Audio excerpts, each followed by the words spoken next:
Good evening, everybody. My name is Michael Freeston. I'm Director of Quality Improvement at the Early Years Alliance, and it's my pleasure to welcome you this evening to our latest in the series of Welcome Back webinars, this time moving to step 4 of the roadmap.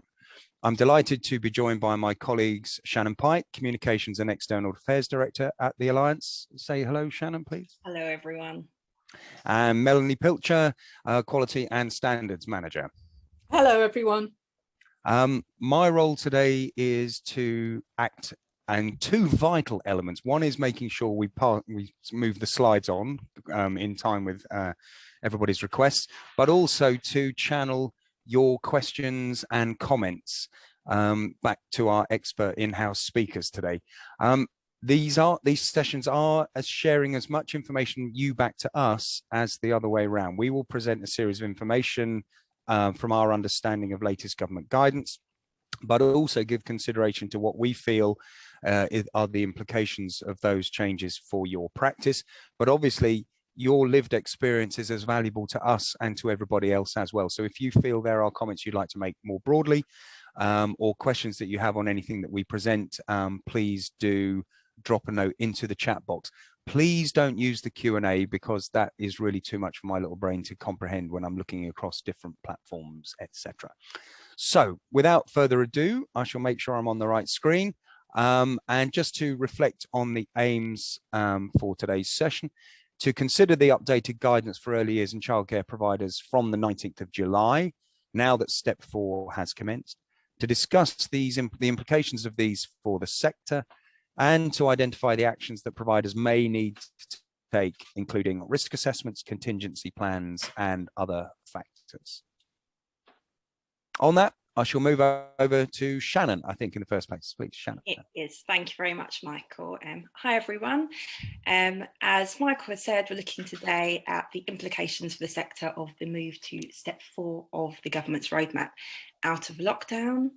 And the general ethos of that move is moving away from legal requirements and telling people that they must do things to softer recommendations and moving towards a situation where people take more personal responsibility in terms of their efforts to mitigate the transmission of COVID-19. So alongside the wider changes that have affected the general population, there are a number of changes that affect the earlier sector in particular, which we'll go through today. And I'm sure most of you will be aware that our trusty actions for early years and childcare providers during COVID-19 pandemic, which we tend to call action for early years, has been updated. It's been reduced in size quite dramatically as of the 19th of July. So there are previous bits of guidance, for example, the previous recommendations on messy play, the recommendations on visitors to settings and having parents in for admission days and settling in days that have just been removed wholesale.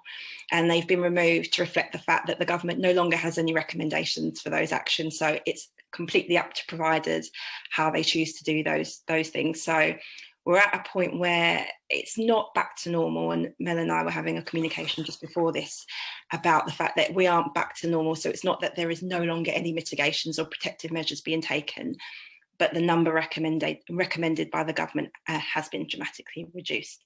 If I could have the next slide, please, Michael. So the first quite significant change to the sector that came into effect as of the 19th of July was the recommendation that children are kept in small consistent groups has been removed. So way back last year, there were quite strict rules on bubbles and rules on the size of bubbles. That was relaxed in the summer last year, but the recommendation that children were kept in consistent groups remained. And now that looser recommendation has been removed. So the government says it no longer recommends it necessary to keep groups apart as much as possible. However, it does recommend that settings have outbreak management plans, and that as part of those, they are ready to reintroduce consistent groups or bubbles if it becomes necessary to do so because of, for example, a local outbreak. And I think Mel was going to, on the next slide, just talk through some of the practical implications. Thank you, Michael. Yes, I mean, Shannon keeps such a close eye on the actual detail of what's coming out from the government, and I tend to then start to think about what this means in practice for us. So some of the things that I considered here with regard to the removal of that restriction is the impact on the children. We did a lot of work in the sector with regard to how we made sure that the mental health and well-being of children was fine, that actually we didn't disturb them, disrupt them too much. We thought about the impact on their ability to play and socialise, and now all of a sudden we're opening the doors wide again, if you like, and we're allowing children to mix without restrictions. So just thinking about what the implications for that might be in terms of children's personal, social, emotional development. So lots of activities around reintegrating children, getting them back together, giving them the opportunity and the chance to reconnect with their peers as well, just as we've had to do as restrictions have lifted. Obviously, there'll be the physical aspects of this, so removing any temporary barriers, room dividers, and so on. But also it's a good opportunity to reflect on how the space in your setting has been used, the pros and the cons. We've heard so many anecdotal examples of people telling us that actually they're using their space a lot more efficiently now. So, you know, it's not just a case of going back to exactly how things were, it's time to reflect. Certainly people using their outdoor space a lot more efficiently, which makes me very happy. So do remember to update your risk assessments to reflect these changes as well. So all your normal risk assessments that you might have in place for your individual rooms, do update those, and don't forget, actually, just don't get rid of those old risk assessments completely, because should you have to reintroduce any contingency plans for outbreak management, you may well want to go back and revisit those initial risk assessments. And as I mentioned earlier, just giving children the time and the space to reconnect with their peers, and just thinking about how you organise your curriculum, how you organise your day to actually facilitate that. And remembering, as Shannon said, that you may still have to reintroduce those bubbles or keep groups apart in the future. Thank you, Shannon. Just thinking on that, if I make a comment, it'd be interesting to know from participants whether they've actually in effect kept the status quo post July 19, because as you say, there are so many considerations from that, and the bottom line is you may still have to reintroduce, especially when, although I've been out on my leave myself, it does seem as though there was a huge spike in numbers of tests on a daily basis, and so that consideration of bubbles having to close or parts of setting, it'd be interesting to know from participants how much has actually changed, or whether they've just continued post July the 19th as they were going on before. Consistency is such an important part of our provision and our care of children, and you know that's been compromised over and over again, hasn't it, over the past 18 months or so. Sorry, Shannon, over to you. There we go.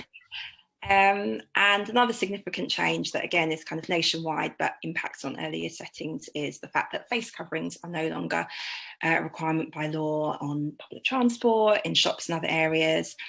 And again, whereas previously face coverings were recommended in earlier settings in areas where essentially adults would pass each other in close proximity, such as corridors and other communal areas, this is no longer recommended. And again, unless you have an outbreak, so you should be prepared to reintroduce if needed. And again, Mel, I don't know if you wanted to take on the things to consider in that sense. Yes, absolutely. I can't remember if I had a slide for this or not, but really that's pretty straightforward, I think, as far as the face coverings go. Again, people had systems in place, certainly for drop-off collection times and times when parents might gather. And I think I referred to in a previous webinar that we did about this click and collect sort of thing that we've fallen into at drop-off and collection time. So just thinking again about how we reconnect with parents, you know, and even something as simple as that removal of face coverings really helps, doesn't it, with that one-to-one connection that we have with parents. Can I just point of clarification, and I'm not sure if it's a typo. On the wording it says face coverings are no longer be recommended for staff. Should that read are no longer required for staff, in the way that it's no longer required in the general public as well, but there is a recommendation. No. No, I think is that not the it? typo Right. should be no longer being a recommendation. There was never a requirement. It was always a recommendation. Yes. Right. Yeah. And now the recommendation is no longer in place. So that almost sounds like you're recommended not to wear a mask rather than the government's advice or desire for people in shops or whatever to continue to wear a mask. I think it probably, and Mel would be probably the expert on this, it would depend on, you know, if a setting has vulnerable staff or, you know, the kind of makeup of a setting, it would be up to personal kind of evaluation of the risk. So what they're saying is, we're no longer saying you should do this, but it's still up to settings. And we've had a lot of queries that have come through to me that saying, does that mean we can't? Does that mean they're telling us not to? And what the government is saying is, we're no longer saying you should. And it's all about that move to kind of personal responsibility. Earlier settings have always been said by the government to be low risk environments. So the line they're taking is slightly different from shops and other indoor spaces, but there's nothing to say to a setting that is choosing for its own purposes to continue with face coverings in communal areas that they're doing something wrong or against government guidance. Yeah, absolutely nothing to add to that, Shannon. I think that makes it really clear.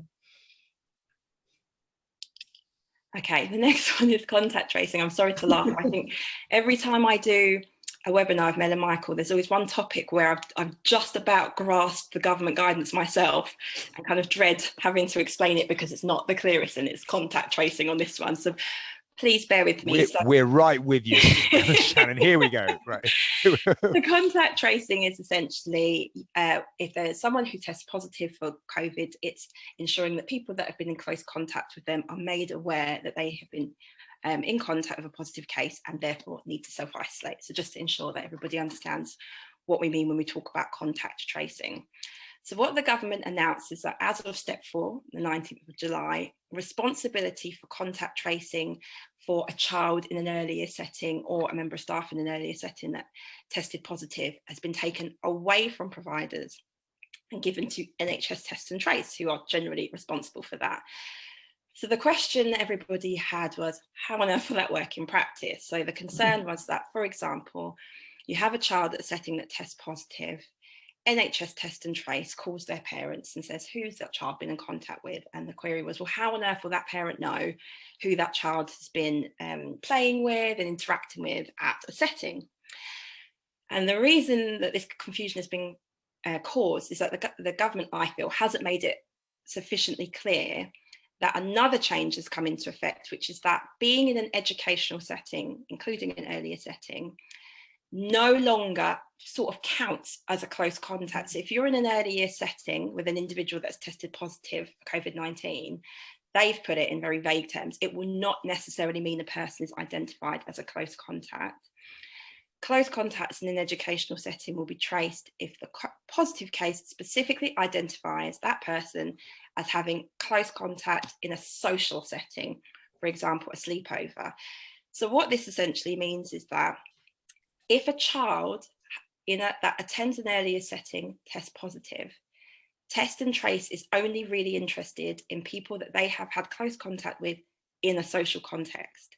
They are not really interested in people they've had contact with in an educational setting. That's a big change, and I don't think that has been highlighted enough by government. All they've said is Test and Trace is taking over, and they haven't explained this other change, which is what enables Test and Trace to take over. So, Mike, if you're happy to move on to the next slide, I try and explain it in more detail. So I just have to make shifting on.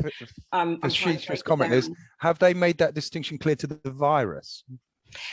Well, it's a really interesting question, because I was in a meeting with the former Deputy Chief Medical Officer Jenny Harries and a whole bunch of representatives from the school union, and it got very, very heated because everyone was saying, hang on a second, how does this work? What's the difference? And the government said, oh, we'll be putting out guidance to make it clear of the science behind it and why we make the distinction between social contact and educational setting contact. That evidence has not come to light yet. So unfortunately, all we can present at the moment is the guidance as it's been told to us. And we're still trying to chase up on the kind of scientific understanding of what's the difference between close contact in an earlier setting versus a social setting, and what has this change been based on. But I'll try my best to at least explain the practicalities of the change. And I have to, when I'm in meetings with the DfE, I often use my own daughter, Emily. I talk about a lot, Mel and Michael know, because she's 2 and she attends an earlier setting, and I find that if I use her as an example, I can get my head around things more. So she has a best friend called Albert, who for this I put child A, but I'll say Albert because I think it's easier. And I've been using him as an example. So for example, if Albert, my daughter's friend, who attends her nursery, tests positive for COVID, under the new rules, Test and Trace will contact Albert's parents and ask them, who has Albert been in contact with over the last few days? If my daughter Emily has only been in contact with Albert at nursery, the chances are she will not have to self-isolate. That interaction won't count. On the contrary, if Albert has spent all day at our house on a play date, and Albert's parent tells Test and Trace, yep, he was at Emily's house all day on Saturday at a play date, the chances are I, as Emily's mum, will then get a call from Test and Trace saying Emily needs to isolate. In that situation, you can see that their nursery has not been involved. It's gone from Albert's mum saying that Albert was at our house, and it's come straight to me.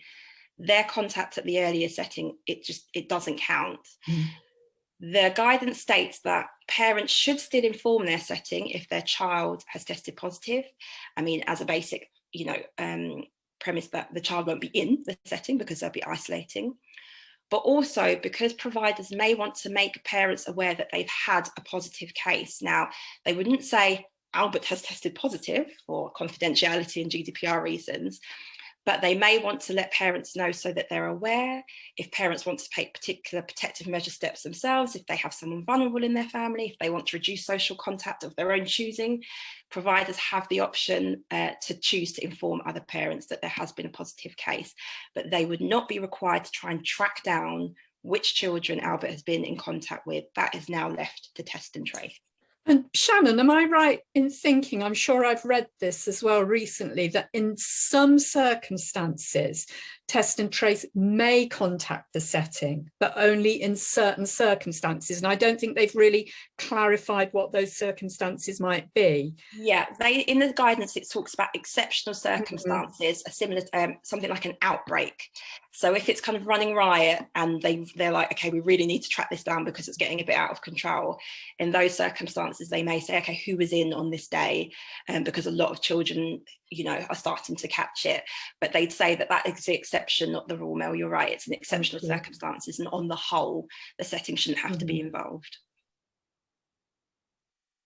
Next slide, please, Michael.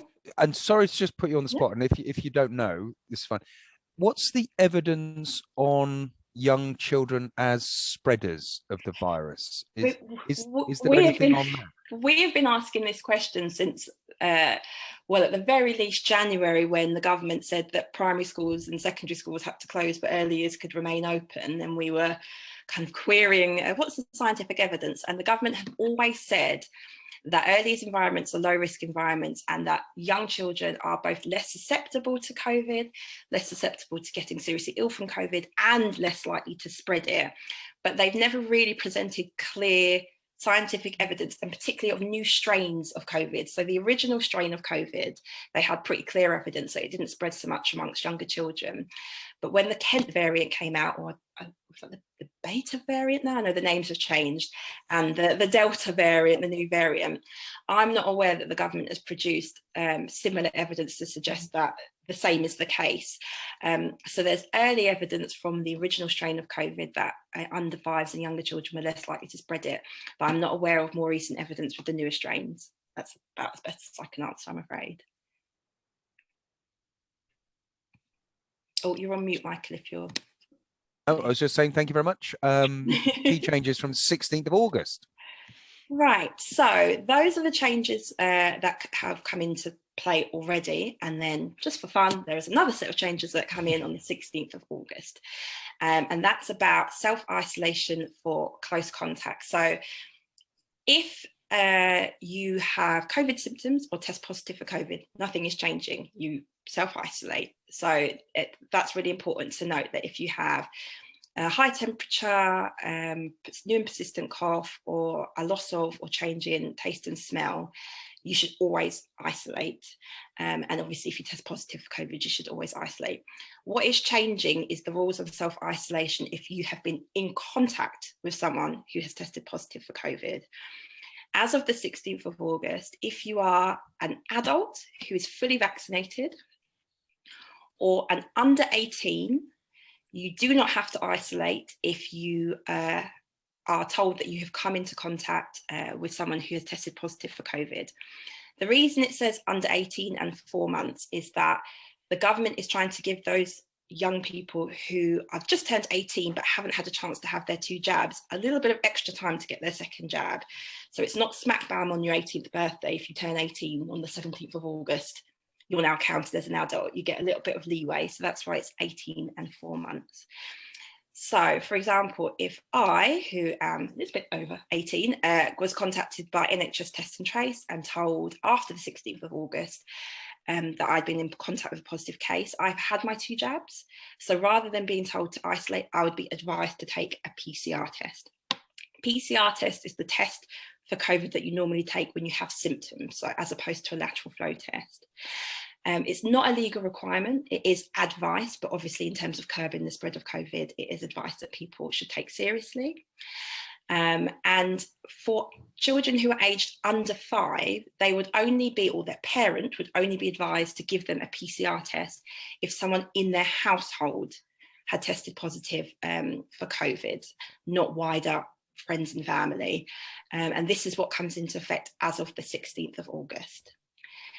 If, for example, I was contacted by Test and Trace on the 17th of August and told I need to take a PCR test because I've been in contact with a positive case, I would not have to self-isolate. I'm not required to self-isolate while awaiting the results of my test. However, under government guidance, I should consider that I might want to minimise my social contact, given that I've just been told I've been in contact with a positive case. And obviously, if my PCR test was positive, I would then have to self-isolate for 10 days as of the test result. So, Mike, if I can have the next slide, I've tried to do a kind of summary, if I'm remembering correctly. Okay, if you want to do that one. I've just had a question that I missed about the educational settings as opposed to social. We'll come back to that in due course. Thank you. So this was just hopefully a summary slide to try and explain the overarching rule changes. So as of now, if someone is contacted by Test and Trace and told they have been identified as a close contact, regardless of vaccination status, you must self-isolate. Being told to isolate by Test and Trace is a legal requirement. The NHS app isn't, it's advisory, but again, in terms of spreading COVID, it's advice people should take seriously, but being contacted by Test and Trace is a legal requirement to self-isolate. But as we've discussed, if contact is in an early year setting, it's unlikely that Test and Trace will be in contact, and it's unlikely that that would lead to self-isolation.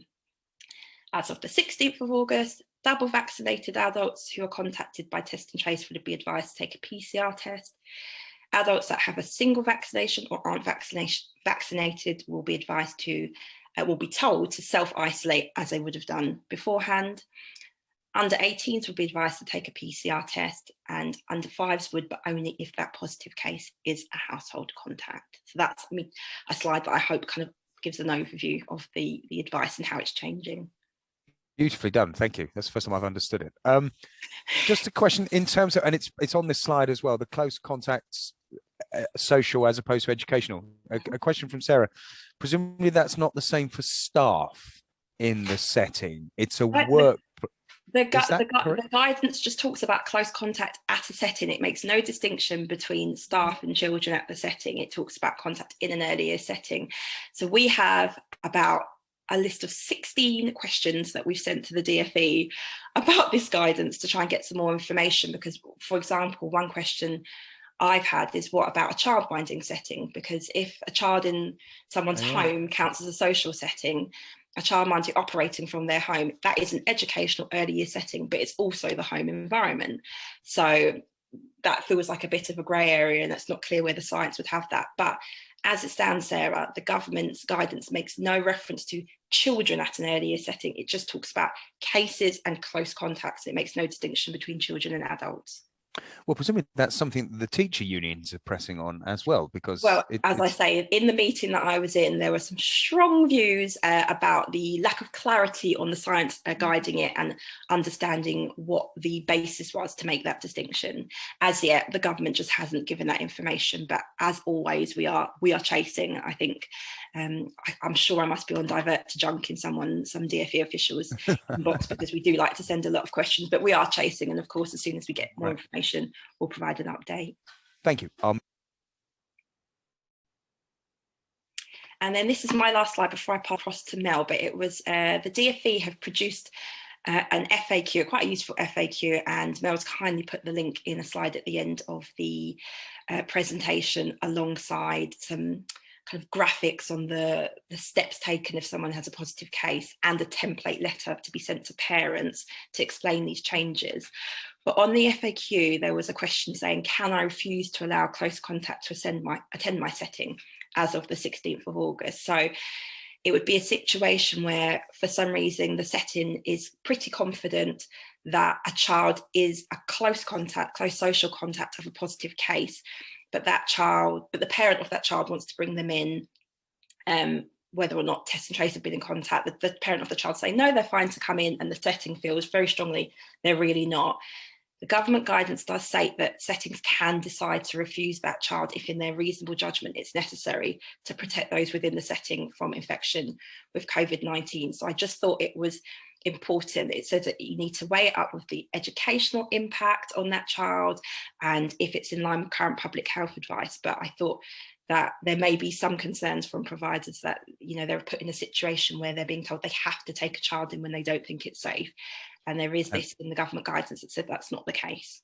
I'm sure people are furiously typing, so I will ask the question on their behalf. What do you do about charging parents for a child who you have just said you would not want them in the setting because in those circumstances? The CMA has said that if a parent is not taking a child, the Competition Markets Authority, it's not helpful, CMA, has said that if a parent does not take a child into a setting because they are following guidance, that they should not be charged for their place. So a parent that is following government guidance.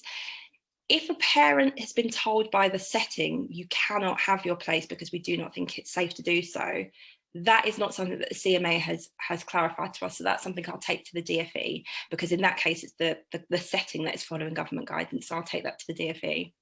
Brilliant. Thank you, Shannon. Just one other comment Vicky's had back to the question about the staff in a setting and a social and educational environment. It's come in the chat. If a staff member then names staff within a setting and they are contacted by test and trace, this could result in temporary closure, as wouldn't have the staff to run the setting. So yes, presumably. So if the staff member's only interaction with the other staff member is in the setting, that should fall under contact within an educational setting. So that shouldn't result in a test and trace contact. If they have been socialising at the weekend together and they've been in close contact and then they get named by test and trace, then yes, that would have an impact. We recently ran a very, very short poll on the impact of self-isolation on early years settings to try and raise awareness of the impact that this is having on settings. I did have a slide which I removed actually just for time, talking about the fact that some sectors such as food supply and energy have been given exemptions from self-isolation to kind of keep going and not to have staff shortages. And in its infinite wisdom, the government hasn't included the earlier sector in this, and that's something that we're pushing against. But as it stands, yes, if test and trace contact two staff members, that would have an impact on the setting's ability to run. But if the staff members have only been in contact in the educational setting, that shouldn't be the case. And the other thing I would add, Vicky, is that that's only the case for fully vaccinated staff up until the 16th of August. After that, if staff are fully vaccinated and a staff member has tested positive, other staff members would not have to isolate because they've been in contact socially with that staff member. So it's less than 2 weeks until that shifts and the pressure in terms of staffing should be alleviated. But we are still continuing to push in the meantime for that exemption. I've just had a question into Q&A from Anna. Excuse me while I take my glass off. We've had many team members, I assume, who have tested positive and only been in contact in the educational setting. And this has then, by track and trace, caused many of our other staff notified to isolate. That seems contrary, her experience, to the general picture that is the expectation you've been painting. That is completely contrary to the government guidance. So they have said that if someone who has been in contact in an earlier setting, the only thing I can think is that might be now teetering on an outbreak, which is what the exception to the guidance is.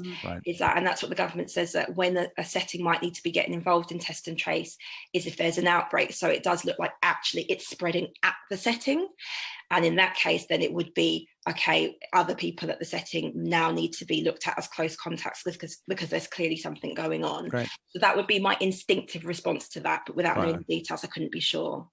That's great, thank you. On to Mel now. Melanie. Okay, thank you, Shannon, and for fielding all those really awful questions. Yes. I know, I enjoyed throwing them at Shannon. It's great, she does really well. The light in your face, you thought you'd got her once or twice, didn't you? Okay. So obviously there's a few things that have come out of that make me think, okay, so what does this look like in practice? What is the practical advice, support, resources that I can help you with? And one of the things that occurred to me were obviously the importance of risk assessment. So, Shannon just mentioned earlier about, you would make a decision about whether to refuse a child based on a risk assessment approach, and that sorts of things that would come into that. If you had staff or children who were immunocompromised or asthmatic, then all those things might go into your risk assessment to help you to come to a decision about what you're going to do. So just a reminder on the risk assessments then, and I'm going to talk about the resources that we're going to put on offer to you as well later. Update all your existing risk assessments relating to COVID-19, and do not assume that you no longer require them. So rather than actually tearing them up, throwing them away, just build on them as you would when you update any risk assessment. Do include those clinically extremely vulnerable staff and children, noting that they should continue to attend the setting unless advised otherwise by their clinician, which is what it says in the guidance. So make sure that actually you're doing that using that risk assessment approach. And do refer to the health and safety guidance as well, which is included in Actions for Early Years document. I've just shortened the title of it there because we refer to it so much, but that is now really almost the standalone guidance, isn't it? Because it does contain links as well to other guidance. So most people will say, what sorts of things do I risk assess? What sort of things do I put into a risk assessment? And we are actually creating, or I'm in the middle of creating now, a further resource pack. We refer to it at the moment, its working title as a welcome back pack, because some of you will have made use of our welcome back packs that we actually produced throughout last year to support providers as they welcome children back into their setting after those initial lockdowns, and we considered all the aspects of what that might mean. And then we included other services as well, such as baby and toddler groups, which, as you know, came back much later. So many of you, I hope, will have accessed those welcome back packs. And what we're doing now is creating a new pack. So although it comes under that welcome back umbrella, we're actually looking this time at how we actually approach step 4. So there will be risk assessment template in there amongst other things. So if we can just move on again, Michael. And again, in the guidance Actions for Early Years, they do talk about outbreak management and contingency plans. And we've already had questions coming into our team to say, well, what does a contingency plan need to look like? So again, in the pack that I'm putting together that will be available through our shop, we will look at what those contingency plans might consist of, because really this is about you creating something that is right and unique to your setting. So there isn't really, it's not a formulaic approach to that. We have to take it based on what you need, what your requirements are. Can I Can I Yes, just Michael. not interrupt? Hopefully this is timely. A question that came in from Chantal, and I'm sure it will be something referenced in the pack. Please, could you let us know about any changes to the cleaning which is required? And my guess is we're talking requirements is no longer the word, but we'll come on. I'll let you answer. We're doing a huge capital letters amount of cleaning based on the government guidance, none of which has been recently updated. It seems that all the infection control measures are being dropped, e.g. self-isolation, mask wearing, social distancing, etc. But nothing has been said about cleaning. Okay, so I think there's a difference there between outbreak management and infection control, because infection control is ongoing and it's something that we're doing all the time anyway. But I think we've got another slide that actually looks at those things that are still in place. So if we don't, I'll come back to it. Okay, great, thank you. There for now. So outbreak management. So Shannon mentioned earlier, an outbreak is defined as several confirmed cases. Now, Public Health England used to identify an outbreak of any notifiable disease as being 2 or more cases. But actually the DFE are working on a more specific definition when it comes to COVID, because as we know, COVID wasn't added to the notifiable disease list immediately, was it? It was some time before it was actually added to that. So you should have outbreak management plans outlining how you operate if there were an outbreak in your setting or local area, with the aim of minimizing disruption and for the shortest time possible. So we really need to think about what that means to you, what that looks like in your setting. You can just move on again, Michael. Thank you. So some of your contingency plans then might include how you're going to operate if you're short-staffed, how you're going to stay in touch with parents or carers whose child is at home, and how you can support their learning at home. So these are things that you were doing previously in previous lockdowns that actually you need to revisit really, and just make sure that they're part of your current contingency plans. How you're going to work with local authorities to monitor the welfare of vulnerable children who may not be attending, and for any other children for whom you have any safeguarding concerns. So those really that were on the cusp of actually needing additional support, and those children, if they're for any reason not attending your setting, how are you going to work with the local authorities to make sure they don't slip through the cracks? So again, this was happening through the original lockdowns, but you know, it hasn't gone away. We've still got to consider this. And what measures will you reintroduce? For example, the suspension of certain activities in the event of an outbreak. So it's almost, again, revisiting those original things. Okay, if we move on again. And this is, I think, where we start to address the issue over cleaning as well. So the 4 control measures that were very clearly outlined in the original actions for early years, they do remain in place. They have been very, very slightly modified, but actually the basics remain in place. Ensuring good hygiene. And obviously that remains enhanced because, you know, there is still a risk. So that good hygiene is really important. And that is your infection control. Maintaining appropriate cleaning regimes.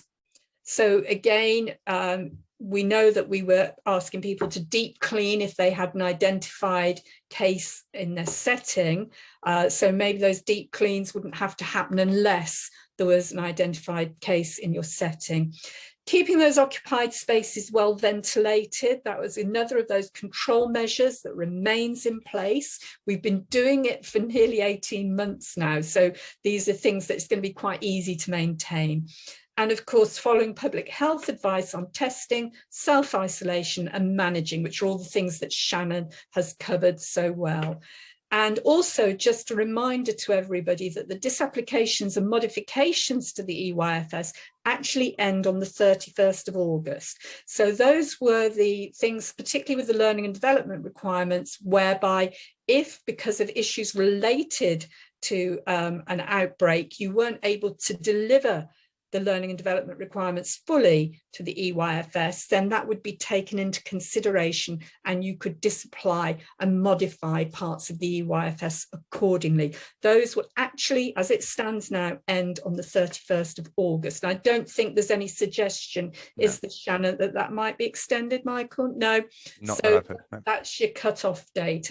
Right in time for you to come into the introduction of the revised EYFS on the 1st of September. But that's a different subject. Okay. Just back to my random throw science questions at you, if you don't mind, Shannon. Back to the cleaning thing. Isn't there evidence that actually this is an airborne, mostly spread disease, rather than that pickup from hard surfaces and it's laying? Am I right in that, or is that ever raised in these scientific discussions around education premises? This isn't a guidance point, but I read an interesting article in The Guardian where someone was saying we're focusing on all the wrong things. In the early days of the pandemic, it was all about washing your hands, singing happy birthday twice, and that we should have been opening windows, and that ventilation is key. And a scientist wrote a rebuttal saying, yes, ventilation is key, but there is still spread on surfaces. It's not the only way it spreads, and it is an airborne virus. But if we completely get rid of the mitigations in terms of cleaning, that is still a dangerous thing to do. So it's my understanding that the surface cleaning is still important. I think ventilation is absolutely key, but it's not that we can just get rid of cleaning. And to Chantal's point, follow on from what Mel had said about the fact that, point 2, maintaining appropriate cleaning regimes is still in place. It is still part of actions for early years. That was updated in line with step 4. So it's not that anybody's kind of forgotten to take it out. It's because it is still something that needs to be put in place. The guidance says you should put in place and maintain an appropriate cleaning schedule, including regular cleaning of areas and equipment, for example, twice a day, with a particular focus on frequently touched surfaces. And then it links to some PHE guidance on cleaning of non-healthcare settings, which was also updated on the 19th of July. So it might seem a bit odd because the kind of rhetoric is like, Freedom Day, back to normal. But as Mel says, those control measures are still in the guidance, and the guidance is up to date. The government does sometimes leave things a little bit out of date, but that guidance has been brought up to date in line with step 4, so it does still apply.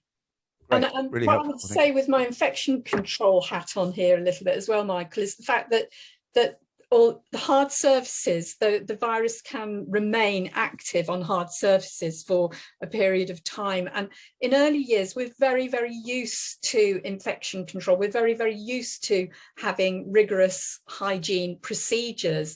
And actually, we're not doing an awful lot more at the moment than we normally would as good hygiene practice in our settings. I think the only thing really throughout COVID was the use of PPE and actually deep clean. Those were the only things that I felt were actually really different for us. Okay, thank you. If you can just move on again, Michael. For us. Thank you both. Yes, Shannon mentioned earlier some of the further information that we've got. So we've put in links here to all the things that we've talked about in the slides tonight, including our own FAQs, which, as you can imagine, having met Shannon tonight, are absolutely spot on, up to date, and make a lot more sense sometimes than the guidance that originally comes out from the government. So just wanted to flag that one up to you. And then I think, unless Shannon wants to add anything on the further information, I've got one more slide to talk through. No, that's it from me. No, okay. Okay, so just a little plug then for you for moving forward, step 4 of the roadmap, which is a resource pack for managers, for childminders, for any individuals actually to use for themselves, and actually we'll go through again. You can go through again and have copies of the slides that we've talked about tonight with facilitator notes. So if you want to actually present this now to your own team, and as a team come together and discuss what it means for you and what actions you need to take, the moving forward pack will actually help you and facilitate that for you. And I'll include in that, there will be resources and templates, including a risk assessment template and a contingency plan pro forma, and a little reminder, because we've had outbreak management plans originally anyway, but just a reminder for you of what an outbreak management plan should look like and what you would be considering. So that's on pre-order now, so do get in there quickly, because these are always hugely popular. And that's it from me, I think, Michael and Shannon. That's it from me, unless there's any questions. Thank you both. Informative and entertaining as ever. And that's the best I've had it explained to me, I must admit. But I have been on leave for a while, so the world has been passing me by.